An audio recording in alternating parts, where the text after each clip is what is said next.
angels, welcome to the Awakened Empath. Today I wanted to talk about a year and a half that I spent, it could have been over a year and a half, in sacred celibacy. So when I talk about sacred celibacy, I would also like to disclaim that all is sacred. But this was done in a way of ceremony to self. It was a devotional practice where I set the intention to withhold any sexual engagement from another person. And this has many levels, sexual engagement, because we can physically not be intimate with another. At the same time, we are life force, we are this sexual energy. It's chi, it's prana, it's kundalini, and it is always moving through us, and we are channeling it in so many ways. It is our creative force. And so a lot of the time, this creative force is being directed to where our attention goes, or where our intention goes, or if we experience love, or if we experience desire and attraction and pleasure, this is where the energy is being directed. So unconsciously, we can be having energy leaks with our sexual energy, with our sacred energy.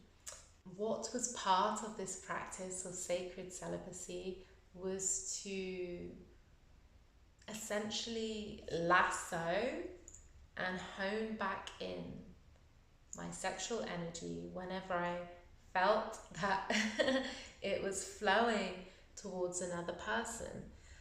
Because unless we are really consciously recognizing and sensing when the energy is leaving our body and being directed at another person, and then calling it back to us, we will be leaking our energy. And this takes time and it takes practice to have awareness around it. I would say it's absolutely necessary to have a spiritual practice, personal practice like meditation, something that can cultivate a deeper sense of awareness of the subtle energies, something that can call you back into presence and separate you from the egoic self, the identity self, that sees everything as separate.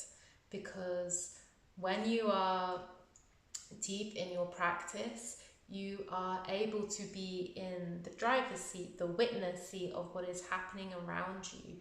And you are able to pick up on the subtleties of, for example, if you're in an interaction, say that you have had a meditation in the morning and you have a tense conversation with somebody at work or with family or with a partner, and usually there would be more of a reaction in that circumstance, but because you came to a clearing in your vessel, you are able to observe the thoughts and the dynamic that is playing out in front of you, and this allows you to respond with intention rather than responding from impulse, responding from reaction.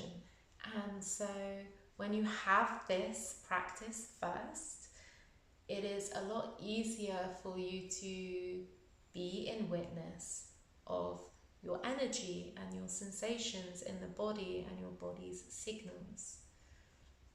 I chose to be in sacred celibacy after I experienced a very bizarre breakup of sorts, because it was a very short-term romance with somebody that I had been friends with for a while. This person had a dismissive, avoidant attachment style, and I don't use the term avoidant lightly, because I think there is a really crucial differentiation in between people that have avoidant tendencies, because we all have avoidant tendencies in some way, unless we're like really, really good at working on our shadows. And so there are people that just have avoidant tendencies that might ghost you, that aren't very good at communication and do shut down. And then there are people with dismissive, avoidant attachment styles, and their brain chemistry is actually different from the average person's brain chemistry, because the way that their brain developed, the way that they developed in childhood, was not met with the same needs and love that others had. And so for the need of survival, they actually function differently. They don't produce dopamine in the same way. And it's very sad that they get compared to narcissists, because it can look the same as presented, but what is important behind this is always intention. And they don't intend to harm others. They actually have a very hard time dealing with this whole process themselves. So that's just a little side bit. So the reason I brought this up was because I was seeing a dismissive avoidant, and I wasn't aware that I was seeing a dismissive avoidant at the time. I knew that there was something there. And this whole process on my soul's journey was to essentially open the doors of my abandonment wounds that I thought I had a handle on, and it really just popped the lid on that whole situation, and was an extremely painful process. It's very bizarre. I never experienced anything quite like it from another person, just the interactions, and it was so strange. Bless this person's heart. They are a kind soul, and I have nothing but love and compassion and acceptance and forgiveness in my heart for this situation, but it really put me through the ringer. And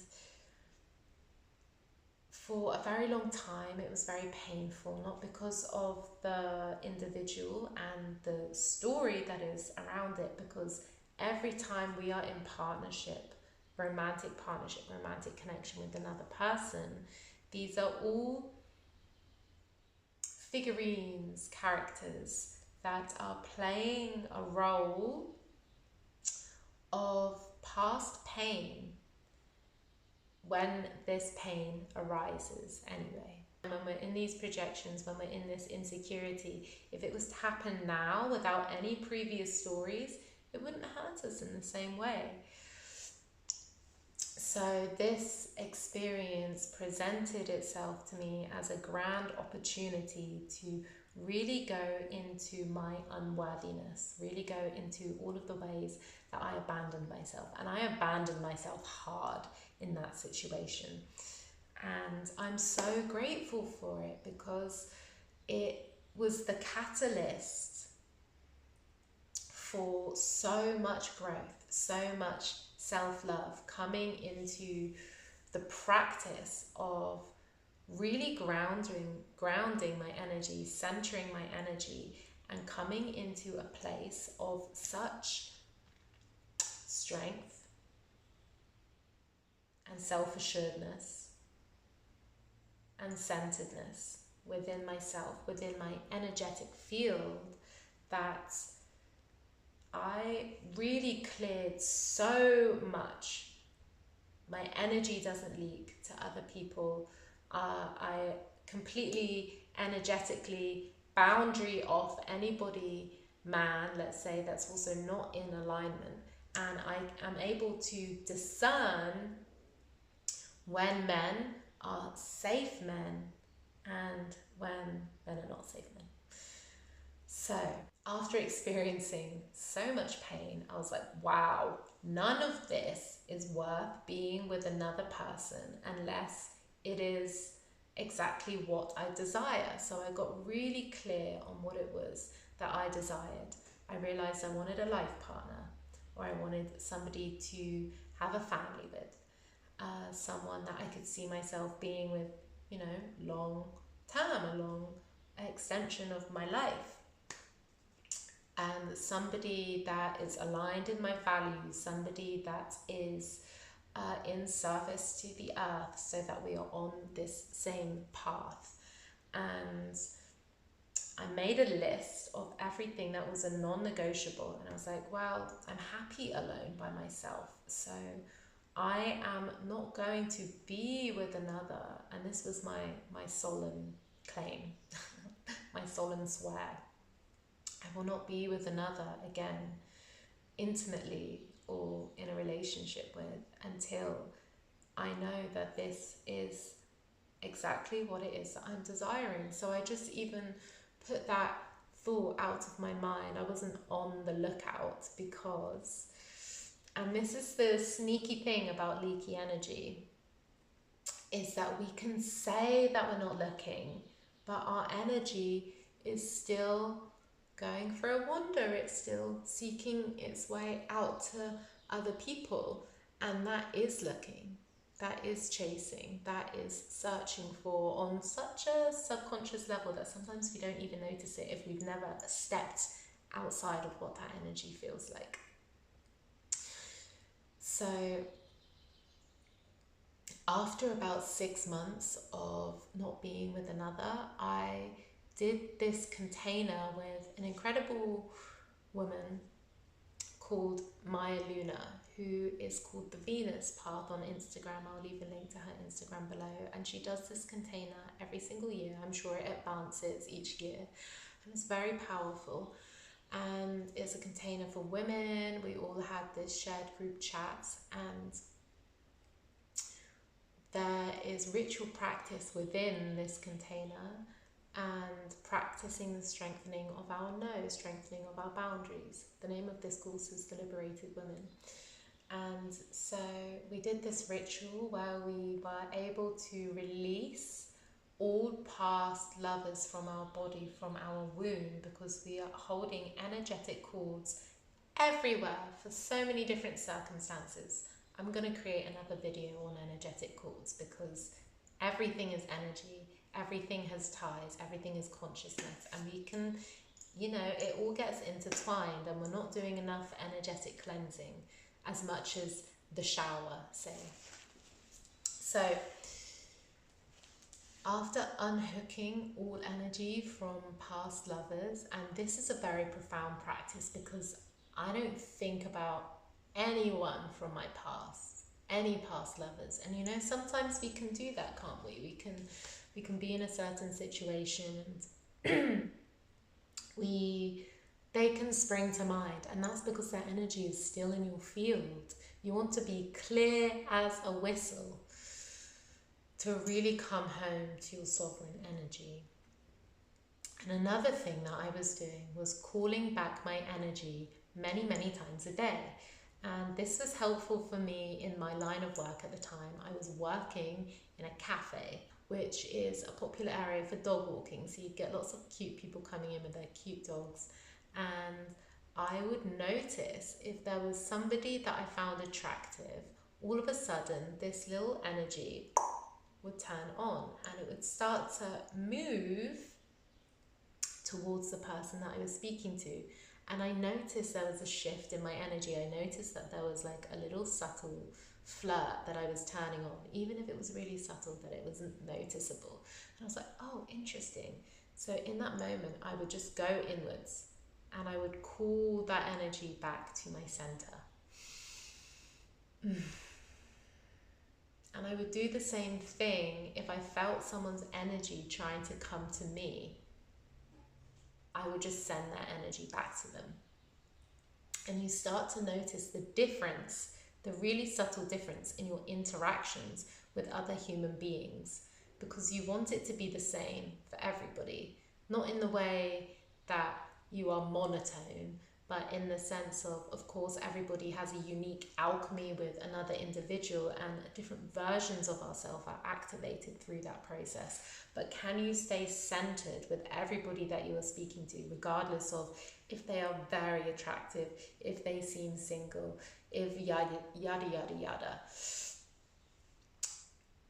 And what came from this was such a strengthening of my relationships with men, because I was able to easily discern when a man was only present with me, only in connection with me, to receive some of my feminine energy or all of my feminine energy. And when they recognized that that was not going to happen, they quickly fell to the wayside. And so you have to, if you're going to practice this, you've got to be open for this kind of, it's like a subtle rejection, because it's a rejection of the feminine. They're not there to respect the feminine, they're there to extract something from you and your feminine energy because it serves them. And that is the opposite of the healthy masculine. So having close brothers, close male friends, where the energy was clear on my behalf in a way that I was not putting anything out to them in terms of my sexual energy, and I was blocking any attempts of, you know, anything, because it doesn't have to be an extraction of energy. Sometimes men are just going to find you attractive if you're in your feminine energy. It's just the way. And so just being really clear with that energetic boundary, it really allowed me to recognize the divinity of the masculine. It really healed my relationship to the masculine, because I was not projecting any desires, any wants, any needs, any of the feminine wounded parts onto the masculine counterpart.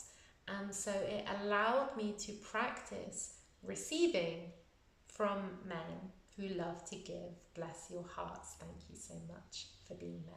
I love you. It allowed me to really practice receiving.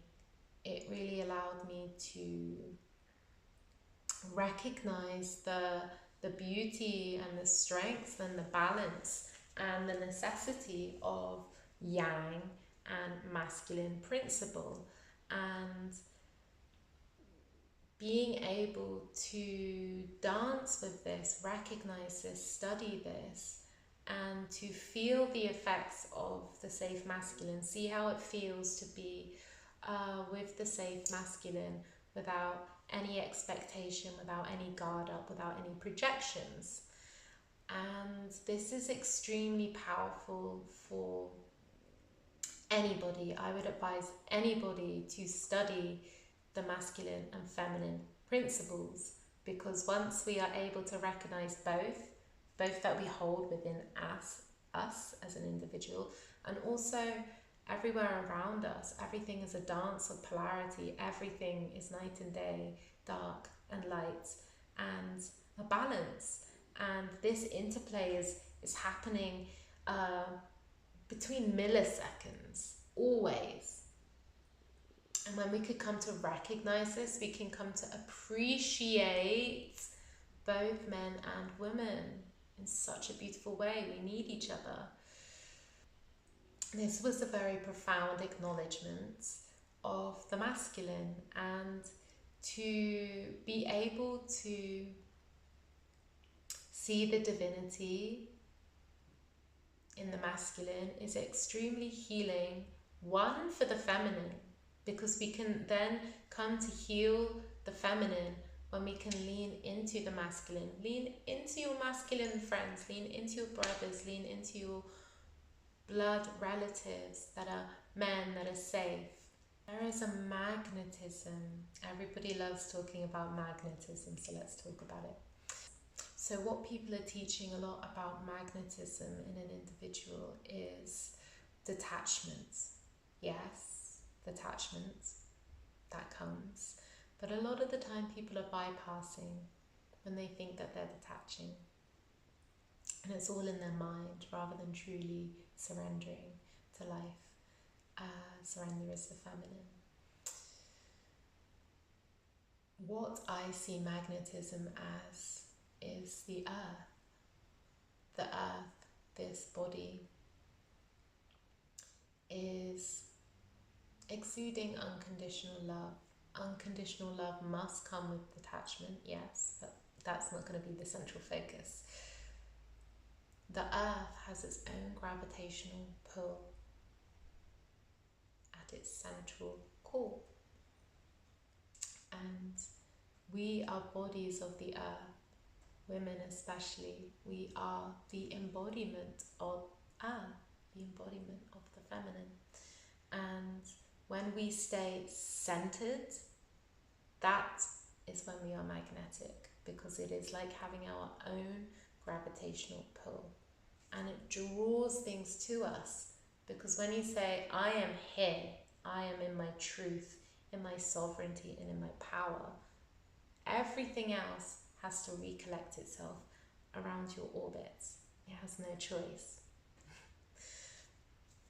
So there is a natural magnetism that comes, as well as it just feels good, right? It feels good. Do this for yourself. Why would you not want to be centered? Why would you not want to have your energy kept? Why would you not want to have the utmost respect for yourself and your energy and your time? Why would you want to give that away freely to people that you don't know?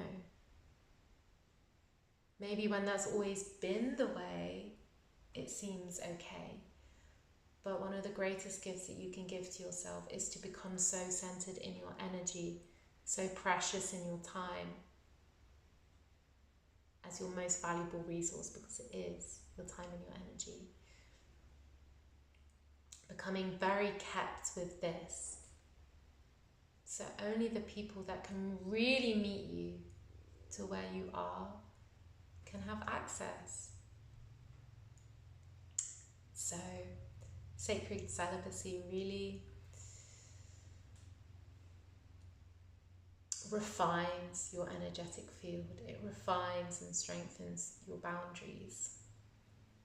It allows you to discern a lot better, and it really clears people from your field that are not supposed to be there, that are not in alignment with you. Something about sharing your sexual energy with another person is your life force energy is the universal energy. It is tied to our trauma, it is tied to our karma, and when we share, even when we just sleep in bed with another person, you are merging your energetic fields, because the span of our energetic fields is over the span of our arm width, right? So when we're sleeping with another person in bed, even if it's platonically, you're merging each other's energetic fields, you're merging each other's dream time. And so imagine when you're exchanging your sexual energy with another person. This is like locking in deep ties with another individual. I would highly, highly recommend cleansing that. I might even make another video for you guys to have a practice for cleansing your sexual energy, because like that's just like not showering right after making love to someone or having sex with someone, however you resonate with that. And always carrying their energy with you, even long after maybe that relationship and connection has passed. And that's all entangled in your field. I remember after one person that I had been with, I remember feeling fear around things that I'd not felt before. And then I remember stories that he told me of his insecurities. And I was like, damn, I'm carrying his damn trauma now. So yeah, if you're all up in the space of someone that's got a lot of stuff to work out, you will be absorbing what they have. So it's the same as food, all that we consume, right? All that we surround ourselves with. That is our diet, our holistic diet. So keep your energy kept, keep your vessel clear, stay in your center, do what it takes to become sovereign. That is the greatest gift, one of the greatest gifts that you can give to yourself. Another blessing, I think this will be the last one. Another blessing of keeping your energy kept is the self-control and the discipline and the confidence that comes from being devotional to yourself in this way, keeping your promise to yourself in this way. It really hones in your power as an individual, because our sexual power, our sexual energy is everything. And we have been raised in a society in the West where sexual energy, chi, subtle energy, is something that we have to become aware of. It's not something that we typically were raised to believe. It takes unconditioning, it takes relearning, repracticing. And so our energy is just naturally leaked everywhere. I mean, look at a nightclub in England on a night out. It's a mess. It's a primal mess, because people aren't in touch with their primal nature. They're not in touch with a way to harness their energy. And when you can harness your energy and channel it into a way of intention, that is very powerful.